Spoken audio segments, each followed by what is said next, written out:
बिस्मिल्लाहिर्रहमानिर्रहीम। Computer first year third lecture में आज हम पढ़ने लगे हैं इंफॉर्मेशन टेक्नोलॉजी क्या है। तो मैं आपको बताता हूँ इंफॉर्मेशन टेक्नोलॉजी क्या है। Information technology is the technology. Information technology एक ऐसी टेक्नोलॉजी है डैट स्प्रेड, जो फैलाती है information from one place to another, एक जगह से दूसरी जगह। यानी कहने का मतलब ये है कि इंफॉर्मेशन टेक्नोलॉजी एक ऐसी टेक्नोलॉजी है जो फैलाती है इंफॉर्मेशन यानी मालूमात को एक जगह से दूसरी जगह। इसका अर्थ information technology. For example internet क्या करता है, एक जगह से दूसरी जगह आपकी इंफॉर्मेशन फैलाता है। यानी एक शख्स अपलोड करता है तो उसे कितने शख्स देख सकते हैं, ये क्या है, इंफॉर्मेशन टेक्नोलॉजी है।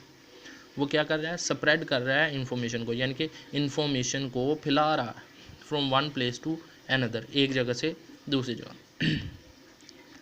Due to information technology our world has become a global village. Information technology की वजह से हमारा दुनिया जो है ना, हमारी दुनिया वो एक ग्लोबल विलेज बन गई है, यानी कि एक देहात की तरह बन चुकी है। देहात का मतलब ये, यानी ग्लोबल विलेज का यहाँ पर मतलब ये है कि इंफॉर्मेशन टेक्नोलॉजी की वजह से दूर दराज बैठे लोग भी अब हमारे करीब हो चुके हैं। जैसे कि देहात में, एक गांव में लोग एक कोने में बैठे हों तो वो दूसरे कोने वाले को जानते होते हैं, इसी तरह इंफॉर्मेशन टेक्नोलॉजी की वजह से हम दूर दराज बैठे लोगों को भी जानते हैं, ये जान सकते हैं। ये है ग्लोबल विलेज का मतलब।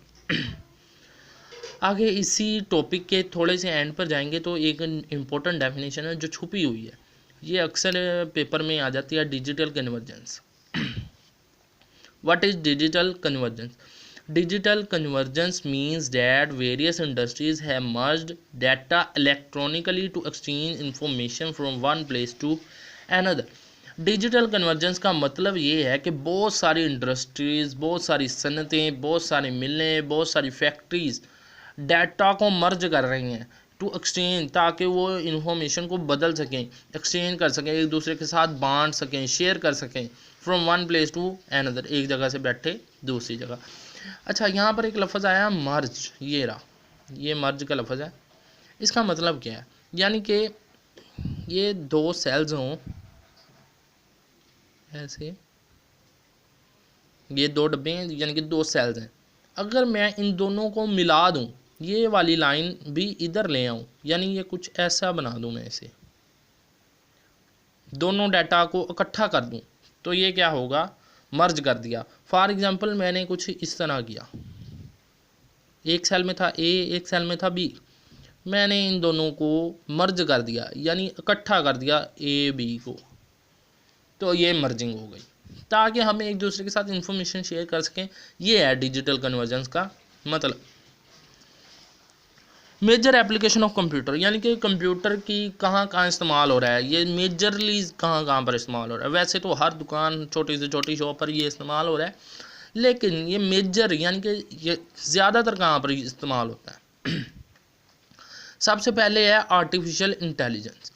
It is use to develop machine with human like qualities such as learning, hearing and seeing etcetera. Artificial intelligence यानी कि साइंसदान कुछ ऐसा काम करना चाह रहे हैं, वो ऐसी मशीनें बनाना चाह रहे हैं कि जिनमें इंसानों जैसी खसूसियात हों। फॉर एग्जांपल वो लर्निंग कर सकें, वो रोबोट्स जो हों वो लर्निंग कर सकें, यानी कुछ सीख सकें, सीखने की सलाहियत हो उनमें।